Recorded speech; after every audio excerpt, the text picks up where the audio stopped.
Um, let's go ahead and move on to this video. And I'll let Anna and Tracy speak on this more because they may know. I know they know more. Not they.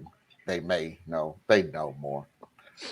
The Hezbollah, Paris, Palestinian, Israel, whichever name you want to give it. Hamas, Hamas. Sorry, what did I say? Hezbollah, Oh, shoo, too far. Okay, Lebanon. You went to Lebanon. let's move back. Let's move forward to Hamas. Not woo.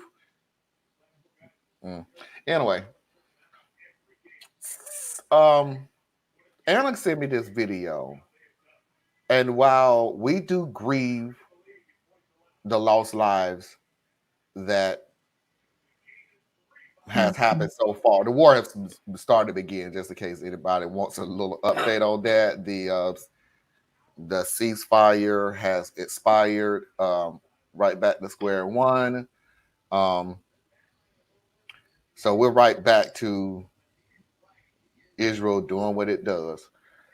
But while we're thinking about the people whose lives we lost, we also have to keep in mind the people who are still here and the psychological damage that is taken on them. So let's just get a 1 minute short insert of this. Viewer discretion advised. Is a brutal watch, but it is something that I really feel like we need to discuss on this show. Here we go. This is what trauma looks like. While the world mourns the casualties of Gaza, it's easy to overlook the horrors facing those who survive. My name is Fatima, and I'm a clinical psychologist. For children, suffering has been all they've ever known over this 16-year siege. This repetitive violence tends to intensify symptoms of trauma.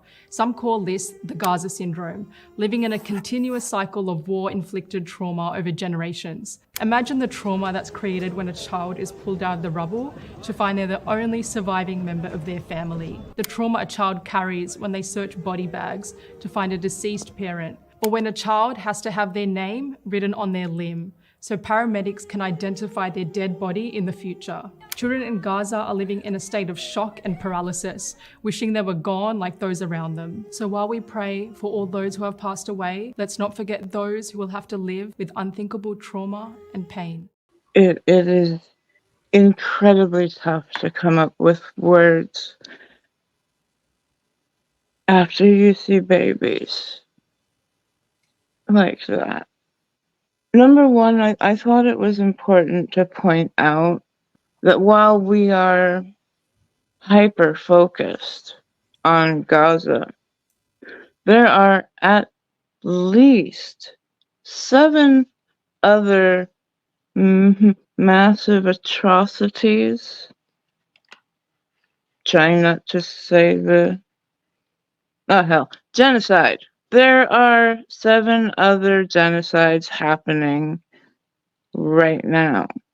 I mean, there's still the Darfur region of Sudan. There's still the Congo. There is still the Amhara tribe of Ethiopia. There is still Armenia. There is still West Papua of New Guinea. There is still the Uyghur minority of China. There is still Burma or Myanmar.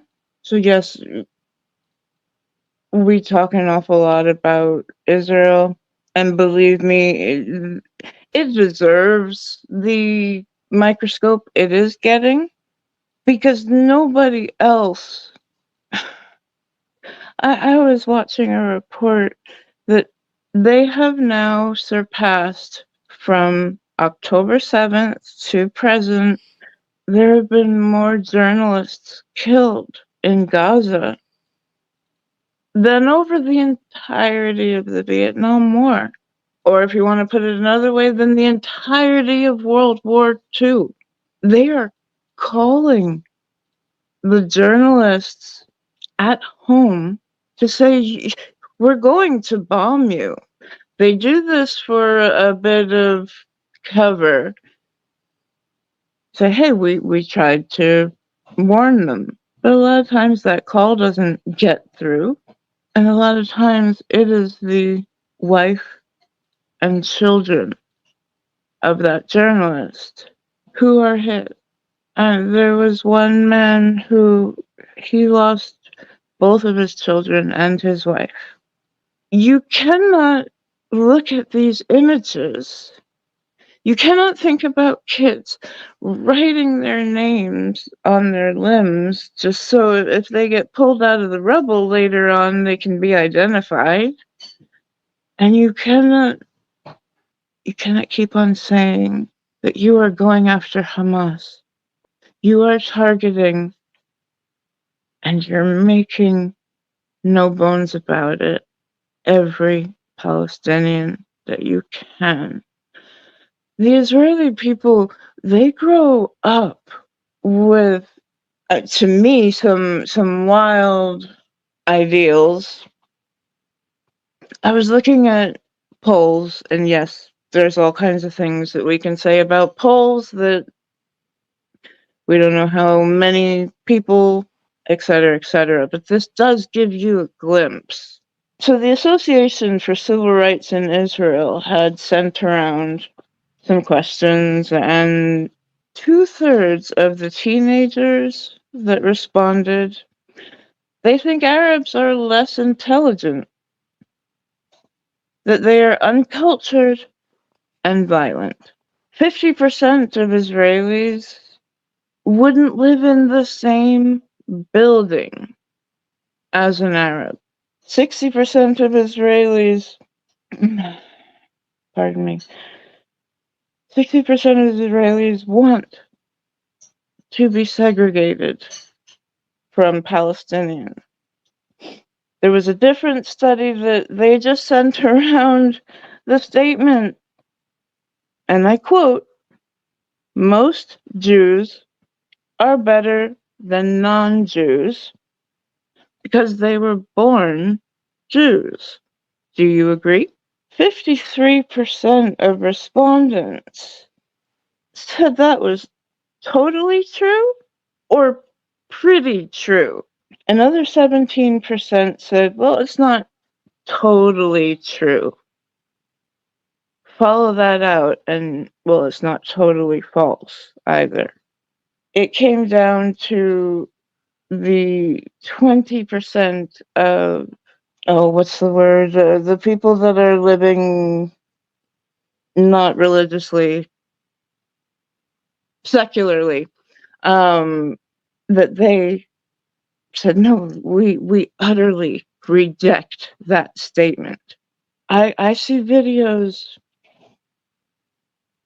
where, and here I want to caveat and say, I have seen videos of Israeli people protesting this from the start. They're there as well.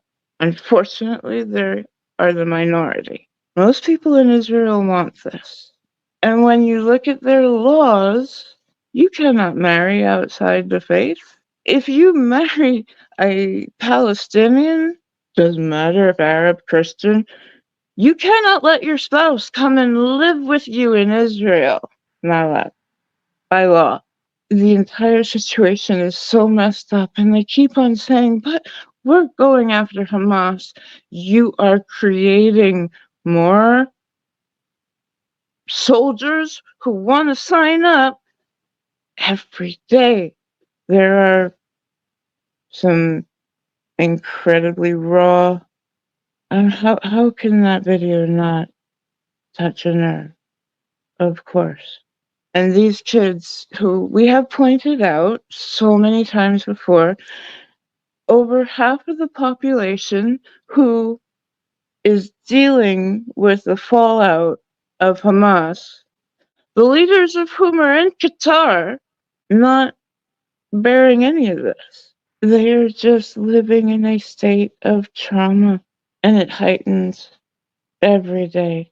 Meanwhile, on the other side of that border, there are Israeli people who set up bonfires and, like, what we would think of as a picnic to watch the aerial raids.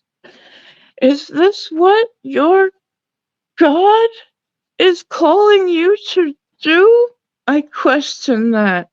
And the next time we see a refugee asking for help, try to remember they're coming from a part of the world much like this. So I thank you for sitting through me reading ridiculous polls, and I just I still I see I'm given these examples worldwide, and we still don't seem to learn. It makes my heart sick.